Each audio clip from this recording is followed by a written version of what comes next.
baax julli si yonent bi sallallahu alayhi wa sallam sant sama sëriñ Cheikh Ahmad Bamba sant ko bu baax a baax te di sant sëñ Muntaxa la ma ko waxoon rek laa koy wax mooy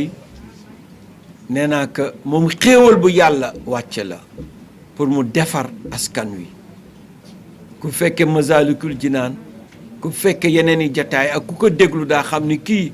xéewal bu yàlla wàcc la mu defar askan wi yàlla na nu ko yàlla fayal yàlla na fi yàgg te wér di sant bu baax sama sëriñ sëñ Moustapha Massamba sëñ Moustapha Massamba bi ma amee juróom-ñeenti at lan ma ko jébbaloon te boobu ba tey mi nekk sama wet di ma taxawu biir ak biti te lii may dugg moom ak sëriñ Muntaxa ñoo si bokk ñoo bokk gis-gis si man ndax bi ma jógee tib ba sëñ bi wax ma ni ma man kat gisuma la ngay taxawal parti politique dama la gis nga taxawal Sénégal yépp liggéeyal réew mi loolu laa gis ci yow ma leeral nag gannaaw déclaration boobu gis naa sëriñ bi mu wax ma ni ma teraluma la de ni la bul politique waaye man parti politique laa gëm ni du sa jëmukaay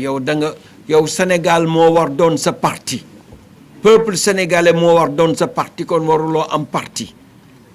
loolu mooy li ma sëriñ bi wax ma ni que danaa ko jëfee dama ko ni woon mu may ma rek ma waxtaan ak ñi ma àndal ndax kër doo toxu yow boroom kër gi nga génn bàyyi ña nga àndal yëpp sa biir kër ga déedéet da ngay fexe ñoo ànd ak ñenn ñi ñu ànd ak yow toxu fa nga jëm ñeneen ñi sunoo dem feneen nga fexe ñu àgg fa nu jëm looloo tax ma waxtaan ak ñoom nee naa ñi ma àndal tey ku si bëgg wéy si parti politique mën nga tànn si leader yi ma àndaloon wala mën ngeen tànn dajale def seen mouvement politique ak waa Dakar ak ñi nekk si Madické 2019 si Sénégal yépp loolu wax naa leen ko waaye jàpp leen ni du parti Madické ndax Madické amatul parti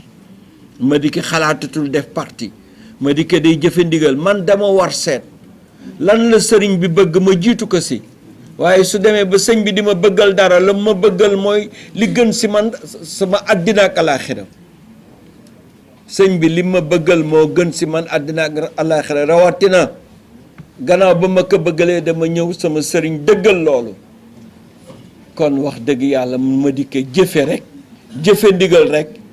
moom mooy sama taar feneen fu ma gis fu dul jëfe ndigal booba yàq naa loo xam ni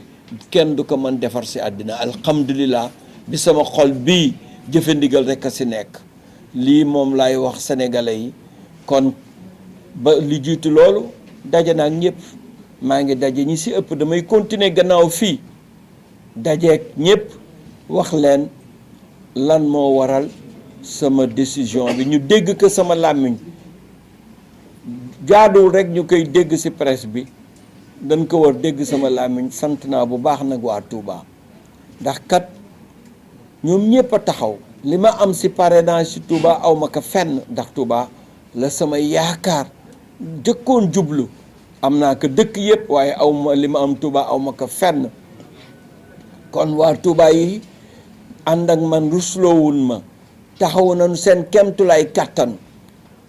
nee naa leen man it rusloowuma leen la nit ñi doon wax si dëkk bi di wax Madické candidature Macky Sall la nanga wax naa leen tey àddina bi yëpp xam nañ ni lu ma def si élection yi sama poste la génn sëñ Touba fàggul ma xéewal yi samay compte samay kër bàyyiwuma dara dërëmu kenn gannaaw sama ñaar wala ñetti xarit yoo xam ni jàppale nañ ma as tuut dërëmu kenn dugg si kon nag man am naa fierté boobu ni sëñ bi fàggul na ma ay xéewal alal fajul dee gàcce lay faj ma jug taxawu def li si war yépp gannaaw loolu ànd naa ak opposition ba ñépp xam ni koroog si guddi élection bi laa def déclaration ni su fekkee ni Idrissa mooy dem deuxième tour maa ngi fas yéene jàppale Idrissa yow moom foofu ma dajale 4 candidats yi man maa am initiative dajale leen ñu bokk waxtaanandoo di bokk fi nu jëm bi ñu jugee foofu cercle boobu ñu yaatal ko ba mu doon tey grande alliance lépp ci sama taxawaay kon man mosuma combiner kenn nit ñi nag ba doon wax dañu xamul samay valeur xam nga sëñ Abdoulaye dafa wax loo xam ni moom lay dund sama giiru dund dafa wax ni gannaaw fuur ba nu dugal sëñ Touba moom bi si sëñ Touba muccee si la gane si àddina nu wax man Abdoulaye Mbacke moom waxam laay nettali de ñu baal ma si ni ma koy waxee sëñ Abdoulaye laa wax waaye moom nam ko waxee man Abdoulaye Mbacke su ma yaakaaree kenn ku dul yàlla su ma yaakaaree kenn ku dul rasulullahi sallallahu alayhi wa sallam su ma yaakaaree kenn ku dul sëñ Touba du ma góor du ma jullit man su fekkee ni